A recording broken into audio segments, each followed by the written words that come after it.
ser bem mais objetiva. A gente está com a intenção de fazer uma aula bem objetiva.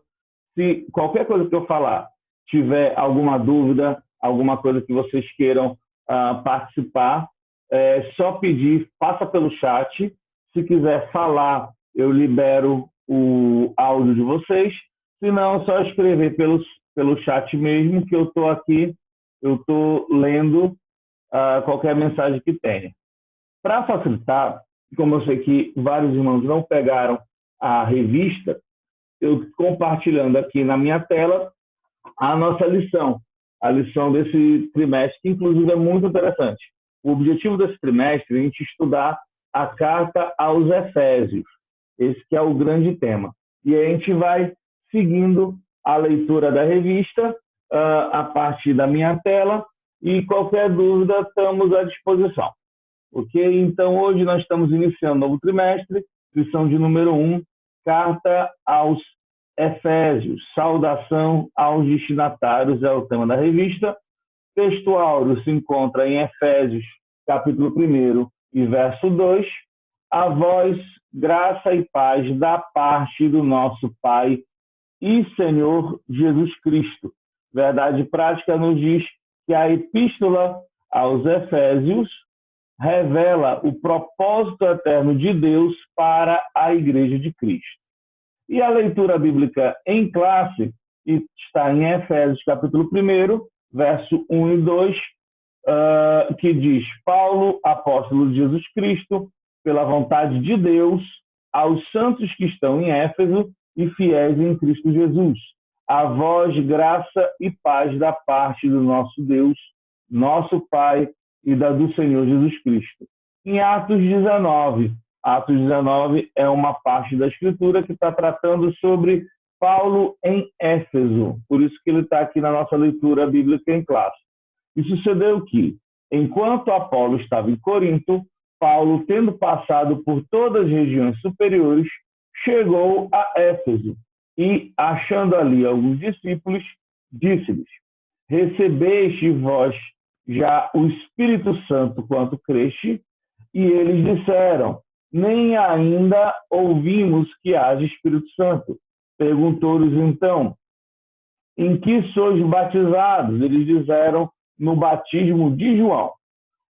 Mas Paulo disse: certamente João batizou com o batismo do arrependimento, dizendo ao povo que cresce no que após ele havia de vir, isto é, em Cristo Jesus. E os que ouviram foram batizados em nome de Jesus. E, impondo-lhes Paulo as mãos, veio sobre eles o Espírito Santo. Falavam línguas e profetizavam.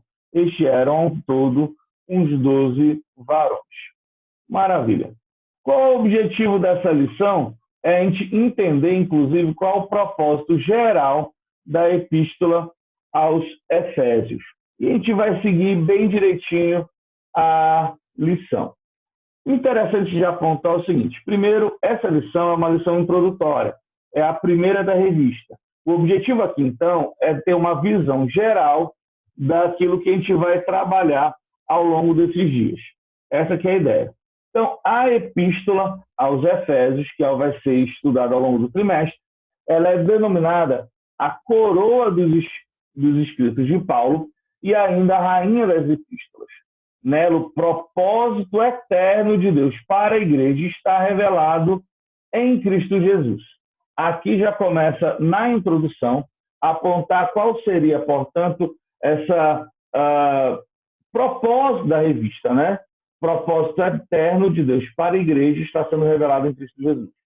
Vai ter uma lição que vai trabalhar bem melhor essa questão, por isso que não vou me aprofundar muito hoje, que a ideia é o seguinte: na igreja em Éfeso, haviam pessoas que estavam muito ligadas a um misticismo oriundo ainda daquela cultura hebraica ou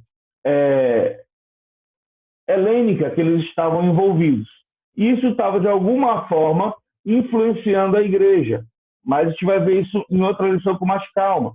Só que aqui o objetivo já vai mostrando que existe a revelação que é apresentada na primeira parte da carta aos Efésios, E a primeira parte da carta vai tratar justamente sobre o que é a revelação dos mistérios de Deus, e os mistérios de Deus eles foram revelados em Cristo Jesus. Então vai ter já um apontamento aqui bem interessante para qual é o propósito da carta. A gente vai ver na carta a Efésios, primeiro isso, umas declarações teológicas, doutrinárias muito profundas, seguida de uma parte bem prática de como a gente pode vivenciar isso. Até agora, estou conseguindo ser claro? Está tudo tranquilo? Deixa eu procurar aqui de novo o chat, que eu esqueci. Opa! Certo. Perfeito. E aí, entrando na lição propriamente dita, a gente vai ver primeiro quem é o autor dessa carta. O autor aqui é identificado como Paulo. Paulo, apóstolo de Jesus Cristo. E aí, para conhecer um pouco mais sobre quem é Paulo, o seu trabalho, o seu chamado, eu sugiro a releitura de Atos dos Apóstolos, capítulo 9, que vai tratar justamente da conversão de Paulo. A gente vai enxergar um bocado desse apóstolo a partir do livro de Atos, aparecendo ele como uma figura inicialmente meio escondidinha na ocasião do martírio de Estevão, e a partir de Atos capítulo 9, esse personagem bíblico começa a tomar uma predominância no livro de Atos, o trabalho que Deus executou através de Paulo vem mostrando. Paulo, ele tem o seu nome hebraico, que significa Saulo, que é Saulo, perdoe-me a afirmação, que é provavelmente uma homenagem ao rei Saul, primeiro rei de Israel. E o seu nome romano, Paulo, significa pequeno, que é como ele normalmente vai assinar as suas cartas. O que também é interessante ressaltar em relação a isso é que nessa assinatura apostólica, ele sempre vai, sempre ou na maioria das vezes, assinar como Paulo. Aí a pergunta é, por que Paulo ele está assinando como Paulo e não somente como Saulo, como seu nome hebraico? Provavelmente é o nome mais apropriado para evangelizar o mundo gentílico. Lembra que Paulo ele teve um chamado. Eu vou até ler esse texto com vocês. Está lá em Atos dos Apóstolos, capítulo 9, no verso de número 15. Está falando bem especificamente sobre como Paulo foi chamado. A palavra de Deus diz assim, olha, Atos 9, 15. Vá, mas disse o Senhor a Ananias, vá, porque este para mim é um instrumento escolhido para levar o meu nome diante dos gentios e reis, bem como diante dos filhos de Israel. Então, o que a gente vai perceber é que Paulo ele tem um chamado especial de Deus. Ele é chamado como apóstolo, mas um apóstolo que vai ser o apóstolo dos gentios, daqueles que não são judeus por nascimento. Então, qual é o ponto? Se o ministério dele é mais voltado para os gentios, é natural que a sua assinatura nas suas cartas seja mais identificado com o seu nome gentílico, com o seu nome de cidadão romano. Qual é o ensinamento que a gente pode tirar disso? O ponto aqui é o seguinte, Paulo ele sempre vai ter muito claro qual é o seu propósito daquilo que Deus o chamou. Paulo ele não vai deixar que o seu propósito, aquilo que Deus lhe chamou, fique para segundo plano. Até na forma que ele se identifica, tem muito claro isso. Olha, eu sou o apóstolo que Deus levantou para evangelizar os gentios. Isso é tremendo. Uma segunda coisa também que é bem interessante é mostrando aqui que ele reivindica a autoridade dele apostólica, mas mostra que ele é apóstolo pela vontade de Deus e não escolhido pelos homens. Então, Paulo ele vai mostrar, olha, eu sou apóstolo, mas o meu apostolado, ele vem de Deus. Isso também é uma lição importantíssima para a gente. Que aqui, irmãos, o que a gente pode aprender com isso? Será que o nosso chamado tem sido um chamado de Deus para aquilo que a gente está realizando na obra? Ou será que o nosso chamado é um chamado que acaba vindo de homens, de mãos humanas? Qual é a diferença? Irmão, a diferença é total. É porque, na realidade, o Senhor vai ter compromisso com o chamado que Ele faz. Se Ele nos chama, Ele nos capacita, Ele abre as portas, Ele abençoa. Quando Ele não nos chama, ou seja, é uma escolha meramente pela vontade do homem, o Senhor não se responsabiliza por esse chamado, que não é dele. Então, isso é fundamental para a gente sempre estar pensando. Tem uma expressão que eu gosto, e às vezes conversando informalmente, eu comento com algumas pessoas, é que pessoas, quando estão ocupando lugares na obra de Deus, mas isso não vem de um chamado de Deus, parece um jabuti em cima do poste. O que é o jabuti em cima do poste? Aí só tem duas certezas. O jabuti em cima do poste só está lá porque alguém botou. E a segunda certeza, uma hora cai. Né? Não tem sustentação, não tem como fazer, porque não está na natureza, no chamado do jabuti subir num poste. Né? Então, é isso que é um cuidado, é um aprendizado maravilhoso que a gente pega dessa lição. Tranquilo até aqui? Lembrando, qualquer dúvida que os irmãos tenham, só falar aqui do chat que eu vou acompanhando. Maravilha? Bora para frente.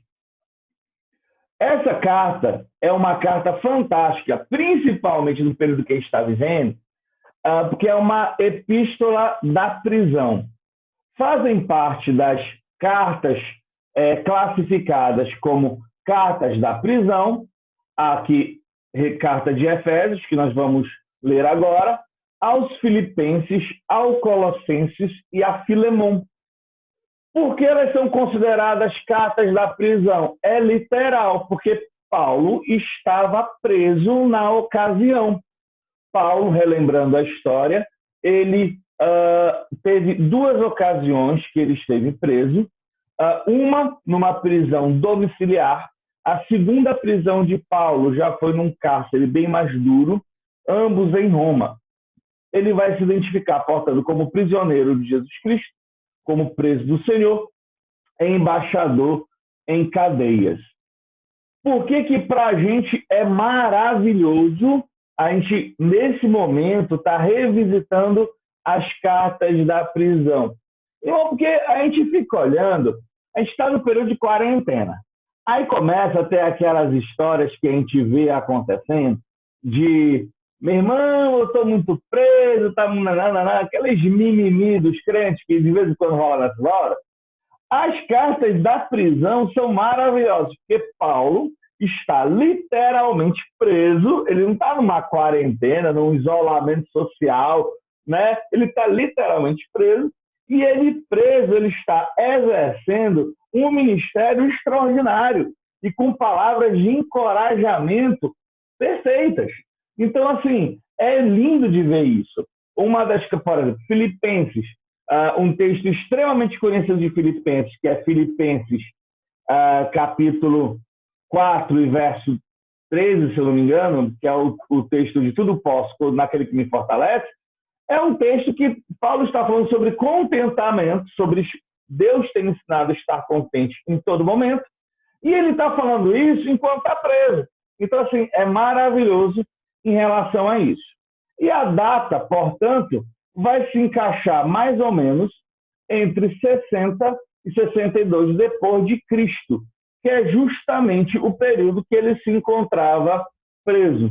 Quem vai levar essa carta é, segundo o próprio texto, um irmão chamado Tíquico, que é um servo de Deus auxiliar do trabalho do Senhor.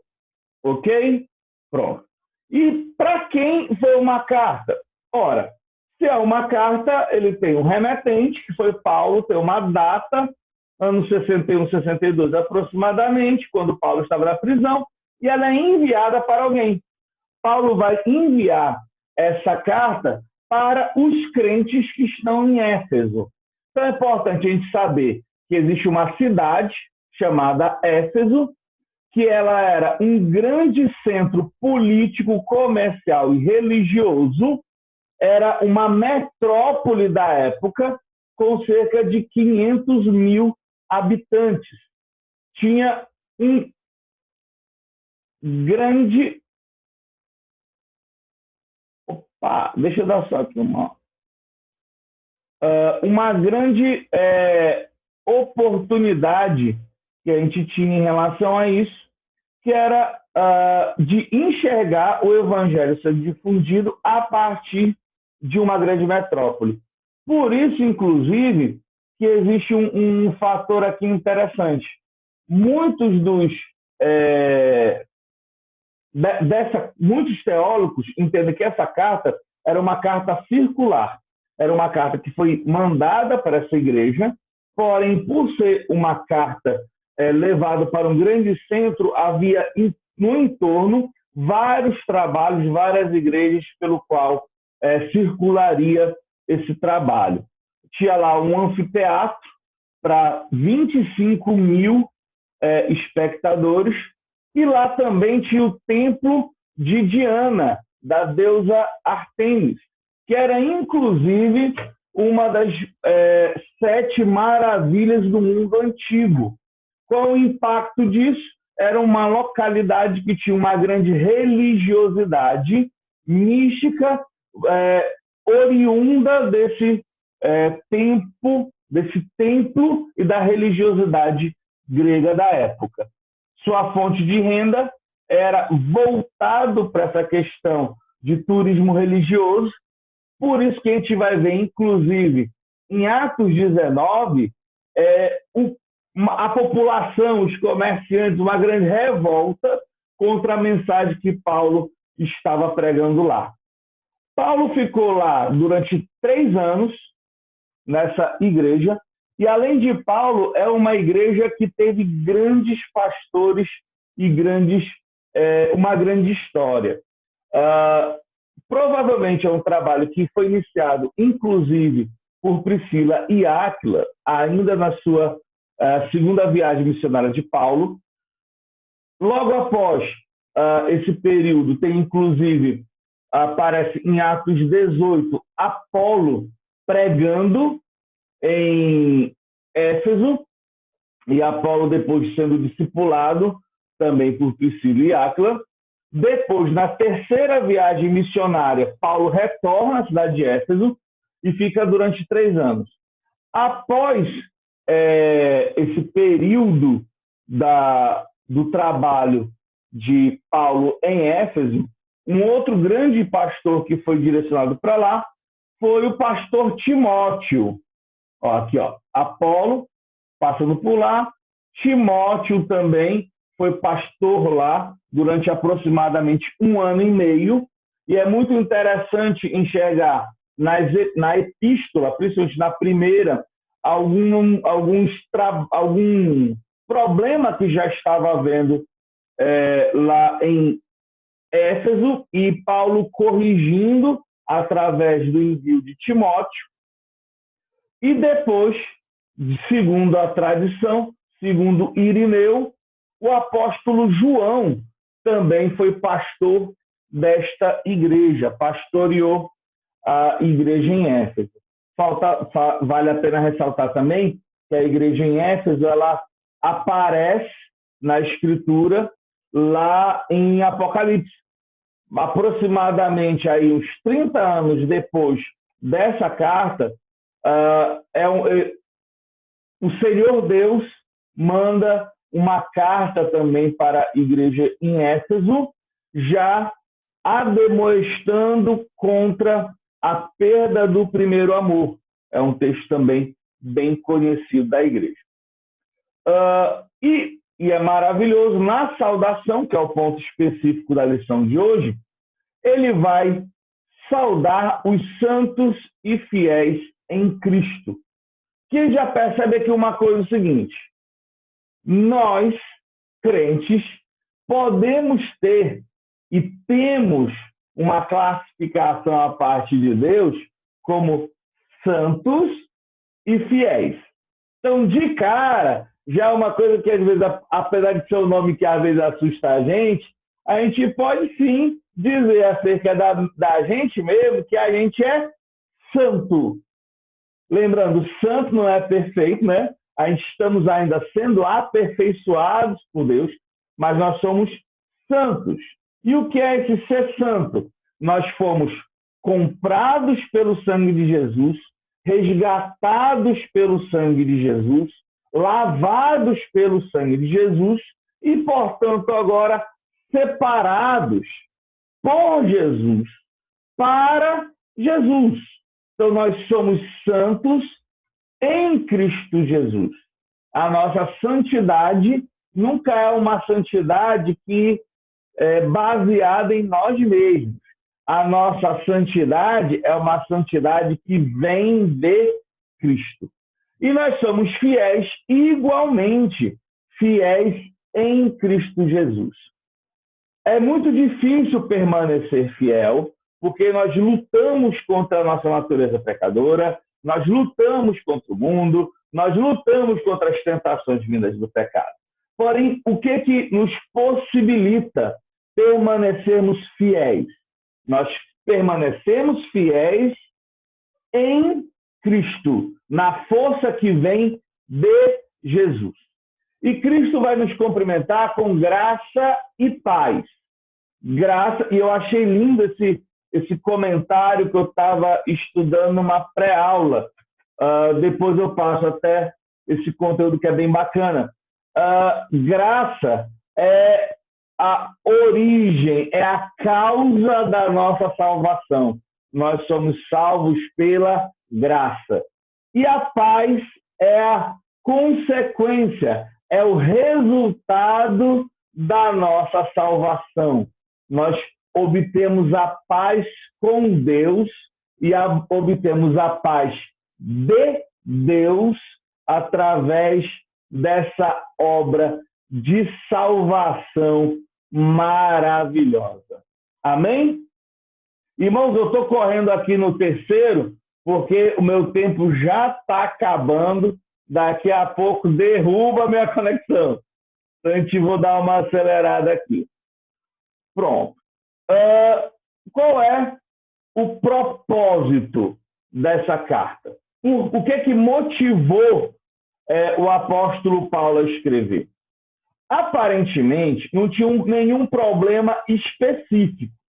Várias das cartas que Paulo escreve uma carta. Sim, é verdade. Se qualquer coisa, o Dimitri está sugerindo aqui, eu crio uma outra reunião e mando o link. Mas eu acredito que vai dar certo nesses minutinhos que faltam. Aparentemente, não tinha nenhum problema específico. Paulo, quando escreve algumas outras cartas, ele escreve motivado por algum problema. É uma carta direcionada, ou para atender algum problema, ou para resolver alguma necessidade.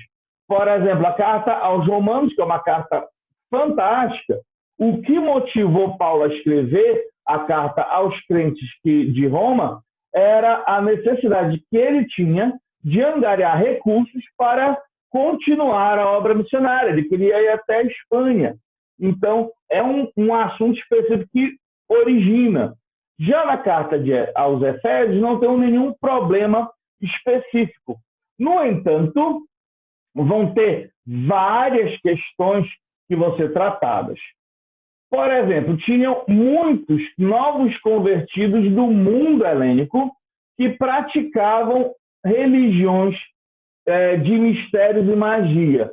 Isso meio que estava influenciando. Tem um dado que é bem interessante, está em Timóteo, 1 Timóteo, capítulo 1. Não vou ler o verso 3 e o verso 4. Olha que interessante. Quando eu estava de viagem rumo à Macedônia, pedi que você ainda permanecesse em Éfeso para ademoestar certas pessoas, ou seja, algumas pessoas em Éfeso. O que eles estavam fazendo? A fim de que não ensinem outra doutrina, nem se ocupem com fábulas e genealogias sem fim. Então, o que estava acontecendo aqui? Os crentes estavam ainda embaraçados com essa cultura do mundo helênico, estavam trazendo para dentro da igreja uma pregação estranha. Por exemplo, ainda em 1 Timóteo, lá no capítulo 4, vai ter um exemplo disso. Ele vai falar, capítulo 4, verso 1. Não, vou ler o verso 3, que é mais direcionado. 1 Timóteo 4, 3. Proíbem o casamento e exigem a abstinência de alimentos que Deus criou para serem recebidos com graça pelos que creem e conhecem a verdade. No verso 7. Mas rejeite as fábulas profanas e de velhas caducas. Exercite-se pessoalmente na piedade. Então, tu vai perceber que tinha gente colocando para dentro da doutrina de Deus assuntos que não tinham sentido. Por exemplo, não pode casar, não pode comer tal e tal coisa.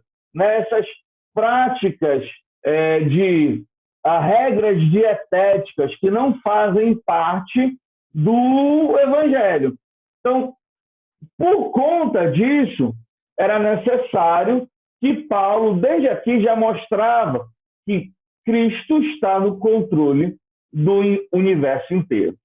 Segunda ênfase era mostrar que aqueles que tinham passado marcado em imoralidade bebedeiras, e aí vale a pena a gente sempre ressaltar que havia o templo de Diana e o culto pagão, ele era recheado de imoralidades, orgias, prostitutos cultuais, etc. Agora eles deveriam ter um novo estilo de vida em Cristo. Isso aqui, irmão, já é um tapa na cara da galera que acha que o fato da gente ser salvo pela graça não faz com que nós tenhamos ter uma vida de santidade. Tem gente que confunde a liberdade com licenciosidade, com libertinagem. E Paulo vai mostrar, meu amigo, nós fomos salvos pela graça. Porém, uma vez que somos salvos pela graça, é necessário que a gente tenha um estilo de vida que destaque isso. Outro tema que ele vai falar é a necessidade da unidade entre judeus e cristãos. Isso, inclusive, teve agora, em 2019, um evento maravilhoso aqui em Fortaleza, que foi o encontro nacional do The Gospel Collision, do Colisão pelo Evangelho, que o tema foi justamente esse, foi unidade e catolicidade. Catolicidade no sentido de que nós temos uma fé universal entre todos aqueles que são da Igreja de Cristo, verdadeiramente Igreja de Cristo. Então, assim, por mais de não ter nenhuma intenção direta, a gente vai ver aqui que tem uma carta que tem múltiplas, atende múltiplas necessidades pastorais, o que torna essa carta mais importante ainda. E a mensagem, irmão, vai ser, segundo aqui o comentarista, eu gostei demais dessa divisão, duas temáticas. Jesus, a cabeça, e a igreja é o corpo. Então a gente vai ver na primeira parte dos primeiros capítulos da carta aos Efésios, um trabalho muito forte da parte doutrinária, teológica. Isso, inclusive, vai ser bem destacado do capítulo 1 até o capítulo de número 3. Irmãos, são textos preciosos, são gloriosas declarações. E na parte 2, que vai do capítulo 4 até o capítulo 6, vai ter a segunda parte, que é a parte de instruções práticas. Então, ele vai mostrar sobre a grandiosidade da cabeça e vai falar como nós, o corpo, reage ao fato do senhorio de Cristo como cabeça da nossa vida, direcionando o andar da igreja enquanto igreja e nós, os crentes, enquanto igreja. É maravilhoso isso. E está aqui mostrando eixos temáticos, bem bacana. Primeiro vai mostrar a consumação do plano eterno de Deus. Irmãos, eu não vou tecer nenhum comentário sobre isso que nós vamos ler agora, justamente porque a gente vai ver isso ao longo do trimestre. Então, para não ser cansativo, eu vou só citar, né, para deixar aquele gostinho de quero mais. E 2, a atuação do Espírito Santo como penhor e salvação, penhor da experiência de salvação dos crentes. Terceiro eixo, reconciliação dos povos. Reconciliação dos povos por intermédio da cruz de Cristo. Quarto, revelação do mistério da vontade de Deus. 5, um novo estilo de vida baseado em unidade, comunhão com o Espírito, frutificação, adoração e intercessão no novo Espírito. Os novos relacionamentos conjugais também abordados nessa carta, e a nossa luta contra o diabo também mostra nessa epístola. Portanto, a epístola é uma combinação de doutrina, fé e prática cristã. Irmãos, esse trimestre vai ser muito bom. Quero lhe encorajar nesse momento a não perder nenhuma aula, a pegar a sua revista. Você que ainda não buscou a sua revista lá na nossa igreja, vá lá, estamos com as revistas lá para entregar, ou então peça um portador para ele levar, a gente dá um jeito, não perca. E não perca as nossas aulas online, que a gente vai estar tentando o tempo todo melhorar. Na conclusão, a epístola revela um elaborado resumo da salvação e as implicações para a vida cristã.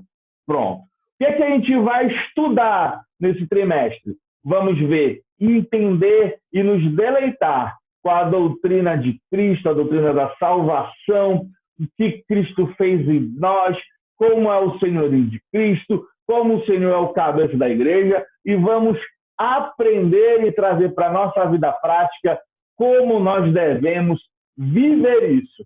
Nosso objetivo, e eu creio isso, que no final, lá, quando chegar no capítulo 6, a gente já está preparado para batalhar contra as forças das trevas, preparados e armados com toda a armadura de Deus. Amém? Irmãos, alguém tem alguma dúvida, alguma pergunta que queira fazer? Se não tiver, nós já vamos encerrando por aqui. Não? Tranquilo? Pronto. Olha, muito obrigado. Espero que tenha sido bom para você essa aula. Da mesma forma que foi para mim. É um formato novo. A ideia é que a gente vá evoluindo em cada aula. Eu não me atrapalhe tanto para ligar o som da próxima vez e que seja cada vez melhor. Obrigado pela participação de todos. Até mais. Até mais. Paz do Senhor.